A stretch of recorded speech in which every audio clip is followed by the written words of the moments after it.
Loan എടുത്ത തുക മൊത്തമായി തിരിച്ചടയ്ക്കാൻ 2-3 ദിവസമായിട്ട് ഞങ്ങൾ റെഡിയായിരുന്നു. പക്ഷെ ബാങ്ക് അവധിയായിരുന്നല്ലോ. പലിശ വെട്ടിക്കുറച്ചുകൊണ്ടുള്ള ഓംബുഡ്സ്മാന്റെ റിപ്പോർട്ട് സഹിതം നിങ്ങളുടെ ഡോക്യുമെന്റ്സ് എല്ലാം ഒറ്റപ്പാലം ബ്രാഞ്ചിൽ നിന്നും ഇവിടെ എത്തണം. ഓഹോ, ചിലപ്പോ 2 ദിവസത്തെ സാവകാശം വേണ്ടി വന്നേക്കും. Good morning madam. Good morning. Please. ഇവരെനിക്ക് വളരെ വേണ്ടപ്പെട്ട ആളുകളാണ്. ഇവരുടെ എല്ലാ ഇടപാടുകളും ഉടനെ തീർത്തു കൊടുക്കണം.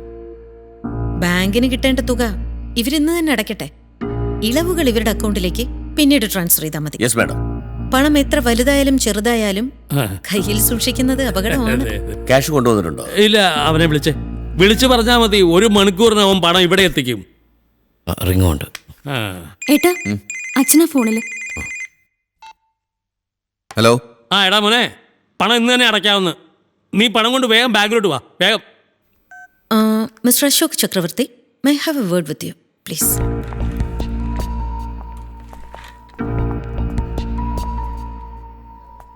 നിനക്ക് വളരെ വിദഗ്ധമായി എന്നെ കബളിപ്പിക്കാൻ സാധിച്ചു. എന്നാൽ ആ തുക ബാങ്കിലെ കടം തീർക്കാനും പെങ്ങളുടെ കല്യാണത്തിനും വേണ്ടിയാണെന്നറിഞ്ഞപ്പോൾ സന്തോഷം തോന്നി. വരട്ടെ, എനിക്ക് ജനറൽ മാനേജർ എന്ന് കാണണം. ആ മേഡത്തിന്റെ ട്രാൻസാക്ഷൻ മുഴുവൻ ഞങ്ങളുടെ ബാങ്കിലൂടെയാണ്. കൂടാതെ ബാങ്കിന്റെ 40% ഷെയറും രാജാസ് ഗ്രൂപ്പിന്റേതാണ്. അല്ല, നിങ്ങൾ തമ്മിൽ എങ്ങനെയാ കണക്ഷൻ? ഞങ്ങൾ തമ്മിൽ ചെറിയൊരു ബന്ധമുണ്ട്. അവരുടെ മകളുടെ കഴുത്തിൽ താലി ഇട്ടത് ഞാനാ. അയ്യോ സർ, അകത്തേക്ക് ഇരിക്കും. വേണ്ട, ഞാൻ അവിടെ കുടിക്കാൻ എന്തെങ്കിലും? ഇല്ല, കുടിച്ചോണ്ടിരിക്കുക. എന്നാലും ഫോൺ റിങ് ചെയ്യുന്നുണ്ട്, എടുക്കുന്നില്ല. ഇവനിത് എവിടെ പോയി കിടക്കുന്നു?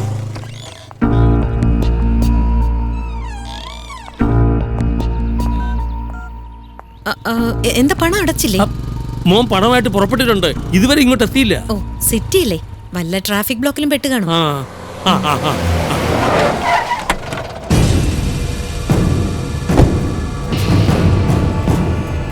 കാശൊക്കെ പോയടാ, എല്ലാം പോലീസ് കൊണ്ടുപോയി. പോലീസാ? ഞാൻ വരുന്ന വഴിക്ക് വണ്ടി എറിഞ്ഞിട്ട് കള്ളപ്പണാന്ന് പറഞ്ഞ് പോലീസ് കൊണ്ടുപോയി.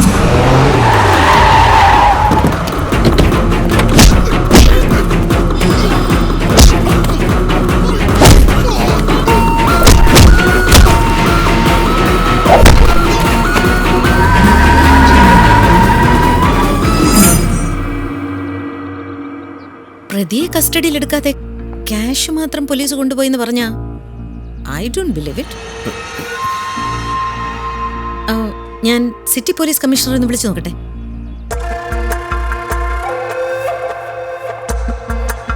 Hello commissioner. സത്യം പറ, ഏട്ടൻ വല്ല ബാറിലും വെച്ച്? ഇല്ലടാ, ഞാൻ പറഞ്ഞ സത്യ. ഓക്കെ, ഇങ്ങനെ ഒരു അറ്റാക്ക് പോലീസിന്റെ ഭാഗത്തുനിന്നും ഉണ്ടായിട്ടില്ലെന്ന് കമ്മീഷണർ പറയുന്നു. ഒരു കംപ്ലൈന്റ് കൊടുത്താൽ പോലീസ് ഇയാളെ കൊണ്ട് പറയിപ്പിക്കും നേരെന്താണെന്ന്. നീ എന്താടി പറഞ്ഞു? ഞാൻ കട്ടുന്നു. എന്താ സംശയം? നിന്നെ ഞാൻ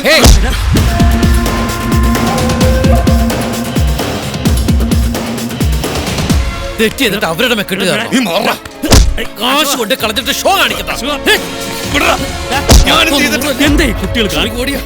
ഇതൊരു പബ്ലിക് പ്ലേസാ. മക്കൾ രണ്ടുപേരും ഇവിടെ കിടന്ന് തല്ലുകൂടുന്നത് നാണക്കേടാ. പിടിച്ചു മാറ്റ്.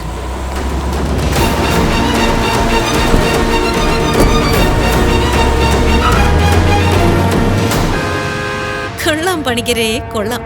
നിങ്ങളുടെ വക്രബുദ്ധി ഇപ്പോഴാണ് പ്രവർത്തിച്ചു തുടങ്ങിയത്. പിന്നെ ആ ഗുണ്ടകള് പണം എവിടെ എത്തിക്കണമെന്ന് ചോദിച്ച് വിളിക്കുന്നുണ്ട്. വിശ്വസ്തരാ. ഞാൻ 2 മണിക്കൂറിനുള്ളിൽ രാജാസ് ഗ്രാനൈറ്റ്സിലെത്തും. ക്യാഷ് അവിടെ എത്തിച്ചാ മതി എന്ന് പറ. പിന്നെ എന്തായി അവരുടെ അവസ്ഥ? ചേട്ടനും അനിയനും കൂടി തല്ല്. നിസ്സഹായ അവസ്ഥയിൽ തന്ത.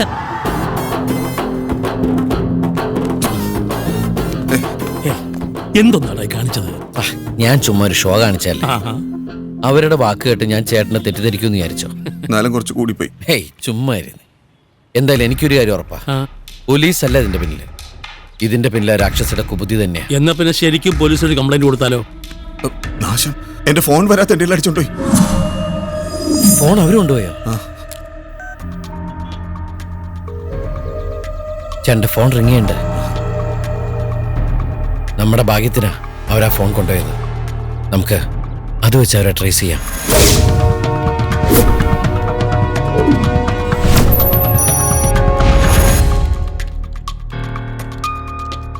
Now the phone is in Gandhi Street.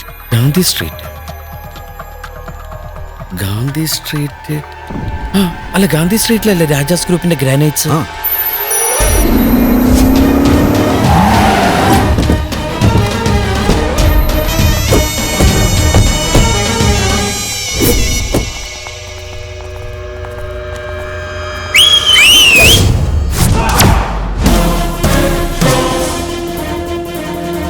Hi mother in law. എന്റെ മദർ ലോ വെറും ഗുണ്ടുമണി മാത്രല്ല, ഗുണ്ടാപ്പണി അറിയാവുന്ന ആളുകൂടിയാ. പട്ടേഷ്ണി. അത് മാത്രല്ല നല്ല അഭിനയ കുണ്ടിലി കൂടിയാ. എന്താ നടിപ്പ്.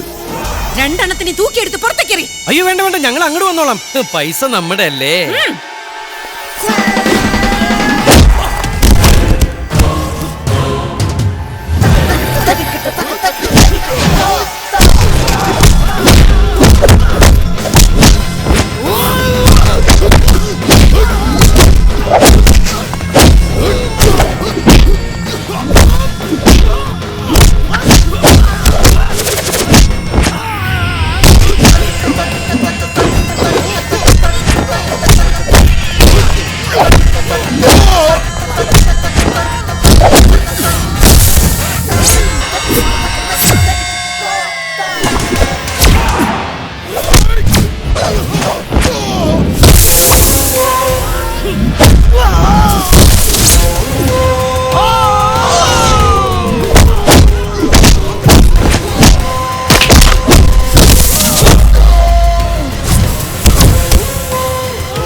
ഹലോ ദേ വേണമല്ലേ, എന്റെ തനി സ്വഭാവത്തിന്റെ മുടിക്കുത്ത് പിടിച്ച മുട്ടുകാരി.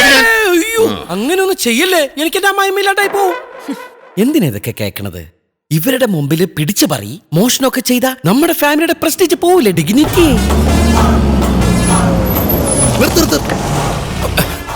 രാജമല്ലിക മാഡം, പണം കിട്ടിയില്ലോ അല്ലേ?